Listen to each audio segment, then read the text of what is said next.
It's 10 p.m. Do you know where your children are? Right now on the 10 o'clock news. Heat, humidity, and add insult to injury, the threat of scattered storms. Nick's timing it all out hour by hour. Explosive allegations from a former police commissioner against Mayor Adams in top NYPD brass. This is a season where you're going to see a lot of this stuff. We're breaking down the bombshell 251-page lawsuit. And hospital expansion fight, people on both sides getting their last chance to chime in before the final vote. The 10 o'clock news starts right now. All right, and we begin tonight with this hot and stormy weather. Good evening. Thanks for being with us. I'm Steve Lacey. Natasha has the night off. Scattered storms out there once again tonight, along with the oppressive heat and particularly the humidity. Let's get right over to Chief Meteorologist Nick Gregory for the latest on what's in store overnight, Nick. Yeah, we'll have the humidity stay, Steve, and we'll have those showers and storms, as you pointed out, rolling through. The potential could be some locally heavy rainfall, and that's why the flood watches are still in effect here until 3 in the morning. Much of western central parts of New Jersey, some of the areas were hit pretty hard. Of course, the other day, there's a flash flood warning that is in effect here in parts of Somerset County. That's going to go until 10:45, and then further southward towards the Trenton area, that's going to go until about, I think it's 11 p.m. or so. We'll see. 11:45 is an extra hour on that one. All right, what we do have on the radar, though, is not much happening nearby. We did have some areas of rain that actually severe storms that moved through Ocean County earlier, and they're regenerating now. A little storm there west of Howell, and some storms now starting to fire here again in western New Jersey into eastern Pennsylvania. You can see that in the animation, and more of this will happen as the night goes along. It's still awfully warm and humid, though.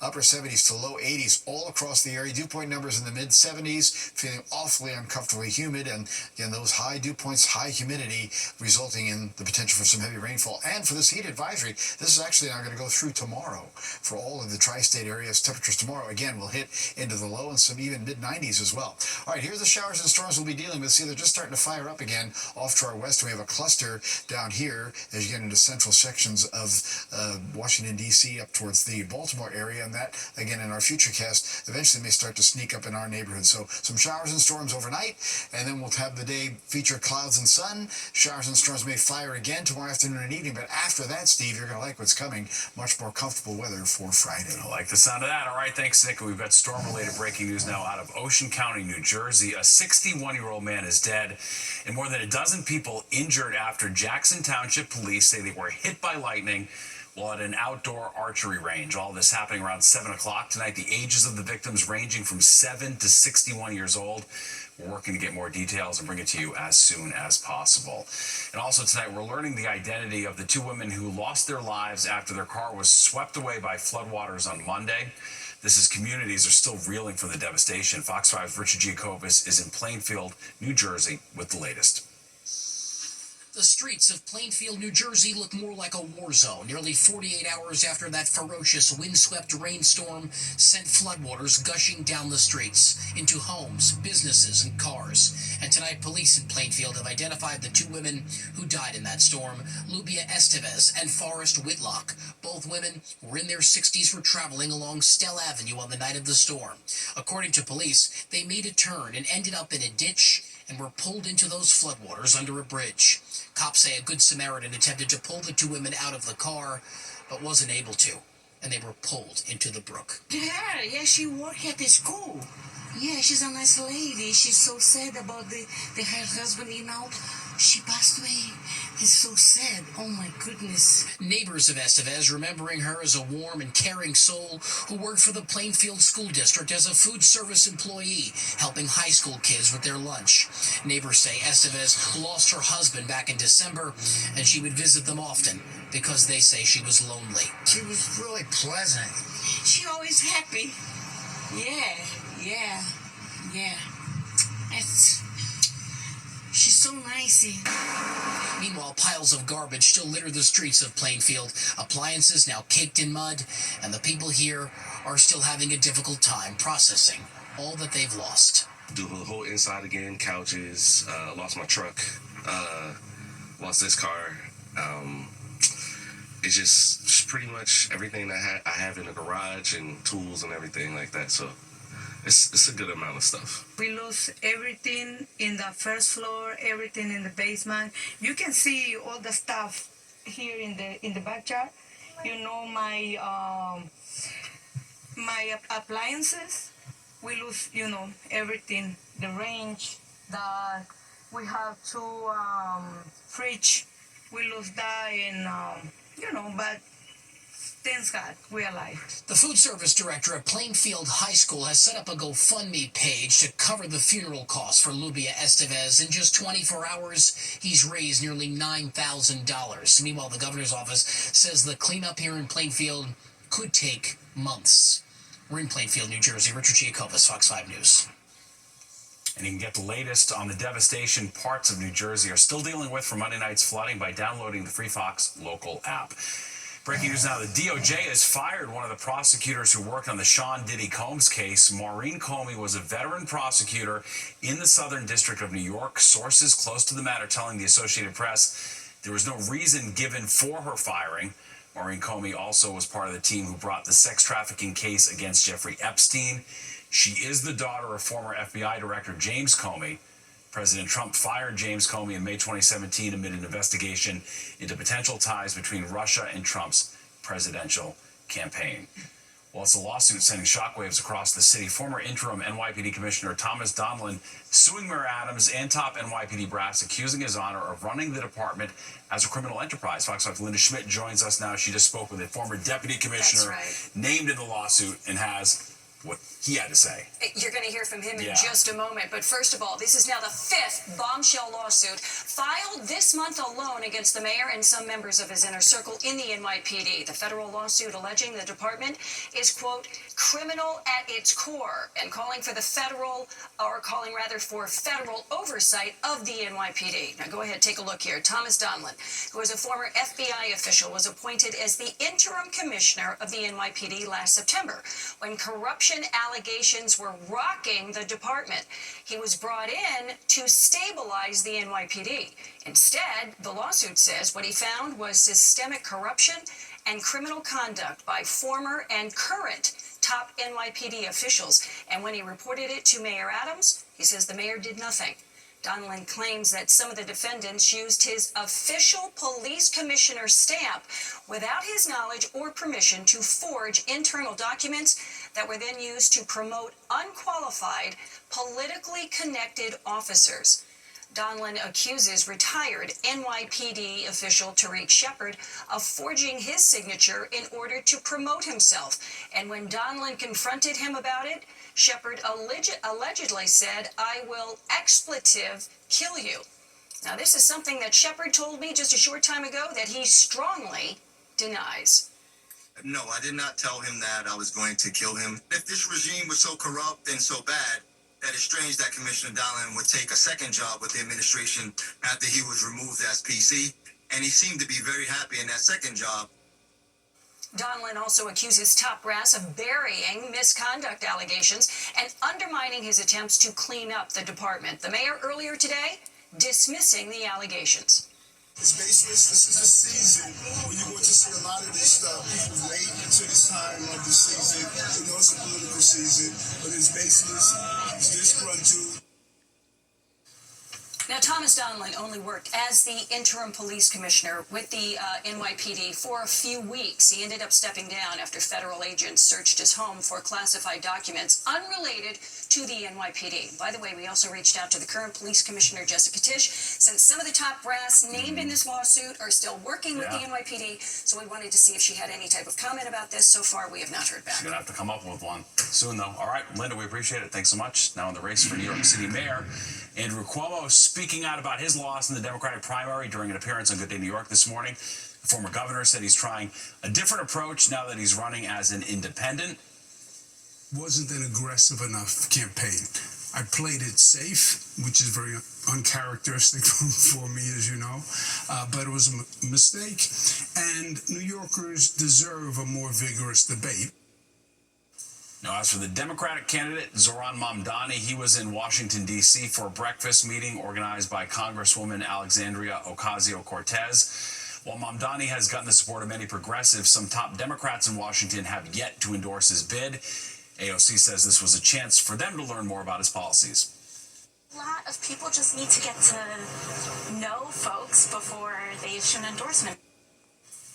And Fox 5 has confirmed that tomorrow a coalition of 13 law enforcement and sanitation unions is planning to endorse Mayor Adams, who's running as an independent in his re-election campaign. The influential Police Benevolent Association, the largest police union in the country, though, is not expected to be among those giving their endorsement to him.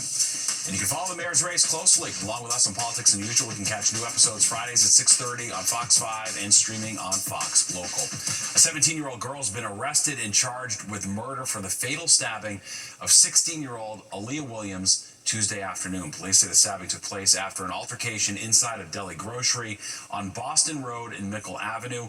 Williams was found with stab wounds to her face, chest, and body and rushed to Jacobi Medical Center in critical condition, where she was later pronounced dead.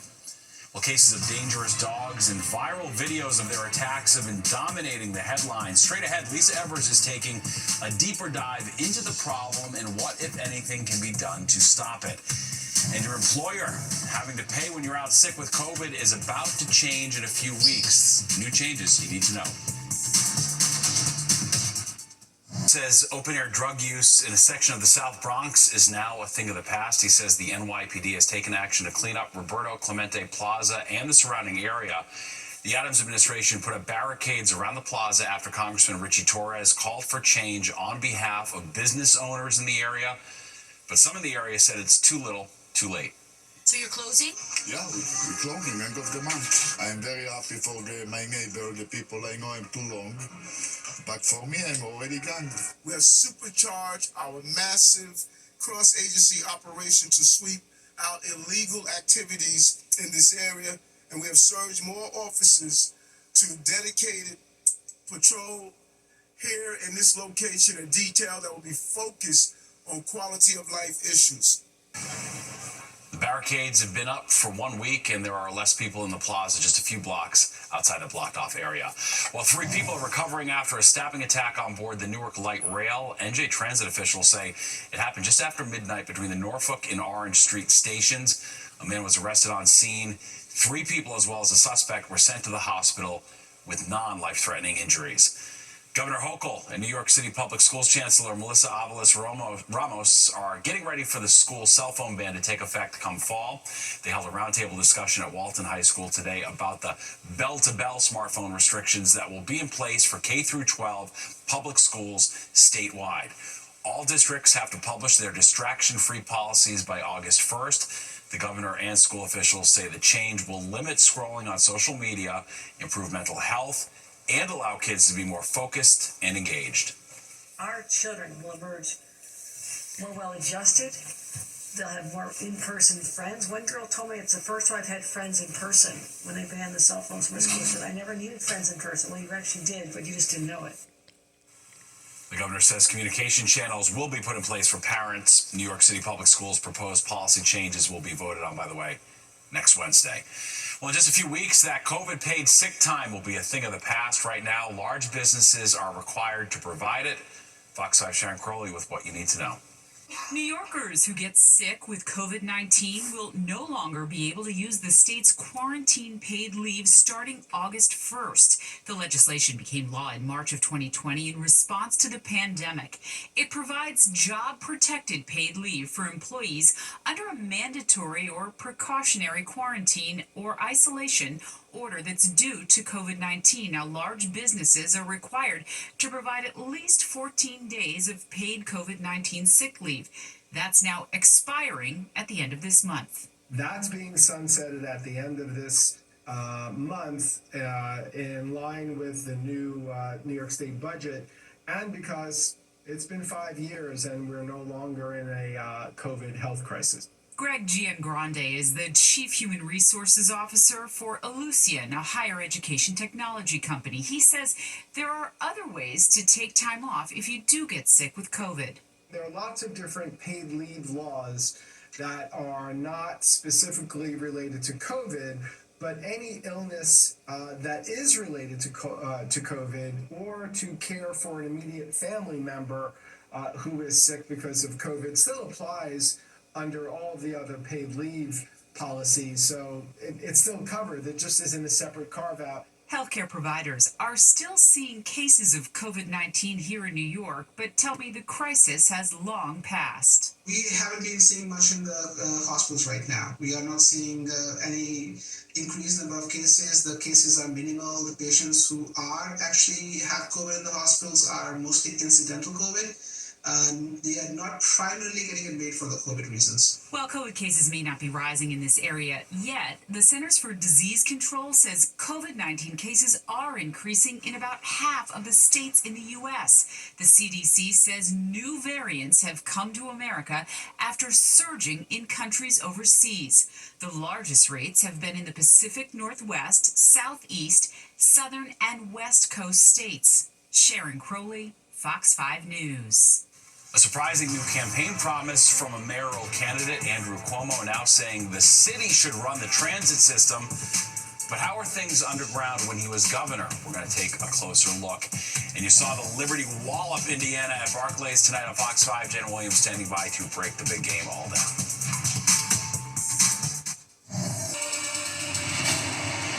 Your new beginning starts with Genesis.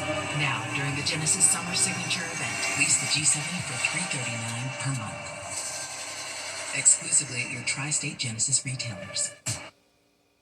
You're watching the 10 o'clock news. It's a battle that's been raging for more than 5 years, but now a final vote is on the horizon. It all has to do with Northwell's planned expansion to Lenox Hill Hospital on the Upper East Side. Fox 5 Sharon Crowley has more as the City Council held its final public hearing before a full vote. We're the people who live here, so we would have to live with this building forever. Outside City Hall, a small group of Upper East Side residents protesting the expansion of Lenox Hill Hospital. Inside, City Council members weighing whether to approve or reject this latest version of the project. Despite these improvements, the proposed building is still very tall and too tall, and the construction timeline is too long. Northwell Health, the parent company of Lenox Hill Hospital, wants to build a new tower on the Upper East Side between Park and Lexington from East 76th to East 77th. It would be more than 400 feet tall with nearly 500 private hospital rooms. We are moving from double-bedded rooms to single-bedded rooms. Daniel Baker is the president of Lenox Hill Hospital. He says modernizing the hospital, including new operating rooms, is essential to staying competitive. I understand the desire to keep the character of the neighborhood. We've been part of that neighborhood before that neighborhood existed, and so we have been consistently developing our block over the past decades, and we have to work together. The multi-million-dollar project has faced opposition for years from neighbors, most objecting to the scale and duration of construction. That's estimated to take 9 years. 7 ambulance bays and 6 loading bays on narrow side streets. It just doesn't fit where they want to put it. The Upper East Side already has 4 times the rate of hospital beds per 1,000 people than the rest of the city. It's the last place we need more hospital capacity. City Council has about 2 months now to decide whether or not to approve this project, and if they do, then it goes to the mayor to sign off on. Sharon Crowley, Fox 5 News. The NYPD looking for this man accused of driving his Mustang into a crowd of pedestrians. It happened July 3rd in the South Bronx. Police say the suspect tried to make a left-hand turn onto Cortlandt Avenue, but ended up driving onto the sidewalk. He hit 6 people between the ages of 30 and 79. Police say the suspect then got out of his car and ran off. All of the victims suffered minor injuries. A Queens High School student who's been held at an ICE facility in Texas for more than a month is being released. That's according to the New York Legal Assistance Group that helped secure his $20,000 bond. They identified him as Derlis Tukiza, an 11th grade student at Grover Cleveland High School in Ridgewood. He was arrested by ICE June 4th during a scheduled immigration hearing and sent to a detention facility in Texas days later. The legal group says a team is working to now coordinate his return home. Immigration advocates in New Jersey speaking out after more than 20 undocumented workers were detained during a federal immigration raid at the Alba Wine and Spirits warehouse in Edison last week. Homeland Security officials say the operation targeted illegal employment networks that threatened public safety. But advocates who were there for the raid say federal agents terrorized longtime employees and ripped families apart. I saw it with my own eyes because I got a call and got there. They came to terrorize all workers in Alba Warehouse who showed up for work on Tuesday, July 8th, and by extension to terrify and terrorize all workers and employers who have any potential issues with their immigration status all around the state. Federal officials are warning of future arrests. They say they've offered a $1,000 incentive and free flight for undocumented immigrants who self-deport. President Trump blaming his predecessors over the unreleased Jeffrey Epstein files. Trump claims the unreleased records were made up by Presidents Barack Obama and Joe Biden. President Trump facing mounting pressure by his own supporters to release the case files. The Justice Department recently said the late convicted sex offender did not keep a so-called client list. Back to the race for mayor, former Governor Andrew Cuomo saying if he wins, he wants the city to take over control of the subway system. But what was it like underground when he was governor? Fox 5's Arthur Chien takes a look back. I got involved and actually completed the 2nd Avenue subway. Appearing on Good Day New York, mayoral candidate Andrew Cuomo touted his time as governor when he was in charge of the MTA to announce what will be a big change for control of New York City Transit subways and buses to be handed over to City Hall and no longer be managed by the state agency. Let the mayor manage the New York City Transit Authority so you can coordinate the police, safety, and clean up the subway system. While Cuomo was governor, often seen at ribbon-cutting ceremonies, he was the driving force behind infrastructure projects like the 2nd Avenue subway and East Side Access, and he reversed the original L train construction plan, opting for a less disruptive fix, though the renovation that was originally planned would have lasted longer. Still, it was a tremendous relief to strap hangers in January of 2019. We were all texting in our family group chat like, oh, thank God. But transportation experts say Cuomo's management of the MTA while he was governor was defined by significant negatives, often draining funds from the cash-strapped agency. He even made the MTA pay $5 million out of its tight budget to bail out state-run ski resorts upstate. Advocates and union leaders warned Cuomo was diverting funds from critical things like maintenance. And 6 years into Cuomo's time as governor came the so-called Summer of Hell in 2017, plagued with derailments, delays, and major service outages on a regular basis. Those experts amongst those who do not think Cuomo should head mass transit again. This is laughable. He raided funds for transit riders, he cut service, he hiked fares, and he ignored the subway as delays quadrupled over several years just so he could cut a bunch of ribbons and then use the subway as a prop. Another hurdle in this idea of handing control of the transit authority over to City Hall is that it would seem to require the cooperation of the governor and other lawmakers in Albany, and currently it doesn't seem like that cooperation exists. In the newsroom, Arthur Chien, Fox 5 News. More bragging rights tonight for the Big Apple, and it all has to do with how we get around the city. And this. AI is being used more than ever before, and now it's in the OR to help with surgeries. I'm Jody Goldberg on Long Island. I'll explain how it's amping up the accuracy and changing the future of medicine. Coming up. Now to medical history being made on Long Island. Fox 5's Jody Goldberg introduces us to the doctor using artificial intelligence during hip replacement surgery. From pain to progress, Reagan Ware is back on her feet again. Hi. How you feeling? Good. The 52-year-old put off surgery for as long as she could. Physical therapy, exercising, anything. If you said something, I'd be like, okay, I'll try it. But with encouragement from her doctor and some help from artificial intelligence, Reagan had both hips replaced just weeks apart. I truthfully was in, such dire pain. I was like, sign me up for really anything. Dr. James Germano, chair of orthopedics at Long Island Jewish Valley Stream, says he's the first in the country to use AI technology called Ortoma.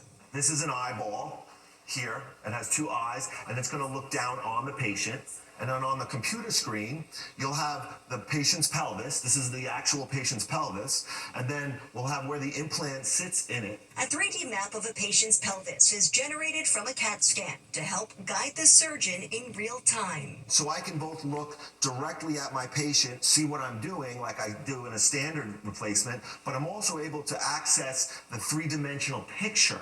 Now, before this technology, surgeons used standard x-rays to estimate a patient's implant size. It was a process that could take 1 to 2 weeks. With the help of AI, it's being done more precisely in just 3 to 4 minutes. So it gives me more accuracy and it gives me confidence in the operating room that I've done the right thing for this patient. As for Reagan, she's back to doing the things that once felt impossible. Swimming and really just walking, and the simple things, carrying laundry up and down the stairs. AI reshaping the future of medicine, one step at a time. In Valley Stream, Long Island, Jody Goldberg, Fox 5 News. And back to this summer scorcher. It's a miserable combo of heat, humidity, and scattered storms. We're going to check back in with Nick, but first this. The Big Apple topping yet another list. I'm Kendall Green with my walking shoes on. I'll explain coming up in the 10 o'clock news. Viewers know the best way to get around the cities by walking or on a bike, and as Fox 5's Kendall Green shows us, a new list is giving us bragging rights when it comes to being on the move. It's no secret, no matter what corner of the globe you're in, you know New York City's bustling with people pounding the pavement. Hey, this shows me that you walk all the time. Yeah, I do like walking, yes. Once you know, like, all the avenues and the streets and what direction it goes in, it's easy to get from place to place. Ah, it's fabulous. Like, we should all walk like this. It's easy.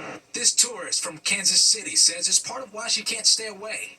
Both walkability and bikeability within the city are far out front from major cities across the U.S., as a new study from Streetlight found all but one of the city's 5 boroughs ranked among the top 10 walk and bike-friendly cities, with Manhattan leading the way. I believe in about 2/3 of American cities, less than 10% of the trips that people make are made by bike or walking. You know, in Manhattan, that's 60%. So 6 out of 10 trips are not made by car. Mark Morzinski and his colleagues measure traffic, whether on the roads, rails, or by foot. The transportation analytics firm found after Manhattan, the Bronx, Brooklyn, and Queens were also ranked pretty high. But Staten Island was more on par with other cities, with 87% of daily commuters committing to their cars. Now, tourists we spoke with, they tell us they couldn't imagine taking the amount of steps New Yorkers take every day, but the analysts in that study, they credit the infrastructure for that benefit. If you look across other cities in America, we have, issues with sidewalk quality. In some cases, there are gaps in sidewalks. There may not be safe crosswalks. And of course, New York City has been sort of built with with people walking in mind. The study itself, while it offers a pat on the back for New Yorkers getting their steps in, is aimed to help city agencies that manage transportation also measure their success. But to be fair, not everyone's adamant about multiple miles on foot every day. What do you mean you can't do it? 20 years ago, in my 20s, yes. I'd have been like, 46-year-old me? Absolutely not. I ain't got the patience. Kendall Green, Fox 5 News. That's my favorite part about living in the city, walking everywhere, getting those steps in. Unfortunately, the weather hasn't been the best for that. It is super hot and the humidity lingers with the potential for more storms. Let's get over to Nick Gregory for a look at what's in store as we push toward the weekend, Nick. And as we push towards the weekend, I'm glad you brought that up, Steve, because that's when you can see some more comfortable weather to go take that walk around town. Until then, though, we have another day of heat and humidity tomorrow. It's going to be pretty oppressive around here. We have some clouds overhead now. It's still dry in the city. 87, 73 today, those numbers just a touch above average. We didn't get to 90, of course, in town, and the record's 99, but you can see some areas did hit 90 today, and more of us will be in the 90s tomorrow for one more time. All right, right now in New York at 82. We were down a degree in the last hour. Bit of cloud cover, as I said. Winds out of the south, humidity high. Steady pressure now, 2994. Look at the dew point, 74. Woo, you're sweating if you walk outside for just about 5 minutes or less. All right, heat advisory, that is still in effect now. This is going to go until tomorrow night, about 10 o'clock tomorrow night, because again, we'll be seeing temperatures in the 90s tomorrow still with high humidity. And we're still in the low 80s, Midtown, Islip, 80-degree weather across Connecticut, up into the Hudson Valley, 70s outside of that. And again, dew point numbers mid to even some upper 70s. Look at 78 at Islip, 77 at Belmar. Whew, that's definitely making you feel quite uncomfortable as the wind continues out of the south. A little more of a southwest direction starting to move into the picture here, and I think that's what we're going to see as we head on into tomorrow, more of a southwesterly wind. All right, there are those 90s I spoke of. Hartford, Poughkeepsie, Sussex, down to Newark. Upper 80s just about everywhere else. So again, pretty much close to 90-degree weather for that matter. 90 up in Providence, 95 in Boston today. We had low 90s Philadelphia, down the I-95 corridor, then 80s, but high 80s at Rochester, and back to 90-degree weather for Chicago, and from Nashville over towards Raleigh, North Carolina. All right, these are the showers and storms we're still keeping an eye on. Notice the ones that try to come out of central New Jersey just kind of fall apart. They're hitting some of that marine air. That's kind of killing that off, but you can see some showers and storms. Northeastern Pennsylvania, this cluster now heading towards Philadelphia, so we're going to keep that in view for tonight, the threat of showers and thunderstorms. And because it's so humid, we could have some of those locally heavy downpours in the forecast. Again, you can see sort of on the wide view, those showers and storms extend back on towards Chicago. It's not going to be until this front passes through here, and that's going to happen tomorrow night, that we'll get into that little more comfortable weather. But that will also mean that we still have another chance of showers and thunderstorms at some point tomorrow. So Futurecast shows again clouds, some shower storms early tonight, and then clouds out the door in the morning, maybe a shower north of town. Temperatures in the low and middle 70s. Here's your 6 a.m. timestamp. Notice the showers and storms kind of roll through here off and on during the day, but it is in the low 90s, even 96 coming up for Newark tomorrow. Now Friday, the humidity is going to drop. We'll drop into the upper 60s to mid 70s for the morning, and we'll end up heading up to the middle 80s as we head on into the afternoon, so not so bad. Going down to a 76 tonight in the city. Showers and storms tomorrow up to about 93. Again, those mostly in the afternoon. 87 on Friday, 85 on Saturday. Nice days, but showers and storms will threaten on Sunday. Back to the mid-80s with dry weather Monday and Tuesday, and maybe a little stormy again by Wednesday. Steve? All right, thanks, Nick. Wu-Tang Clan performing at Madison Square Garden for the last time tonight as part of their farewell tour. The hip-hop icons from Staten Island say this will be their final hometown show. All of the group's surviving members have taken part in the tour, along with special guest Run the Jewels. We spoke to some fans who got to see tonight's big show. New Yorker, as a Staten Islander, you know, when you see somebody that represents your town and they're at Madison Square Garden, it's amazing. Yeah, well said. Wu-Tang Clan will be at the Prudential Center in Newark tomorrow before their final performance in Philly on Friday. Well, it's Liberty Night on Fox 5. You saw them take on the Fever earlier. Now get ready to meet one of the team's newest faces who wants a repeat and a championship this year.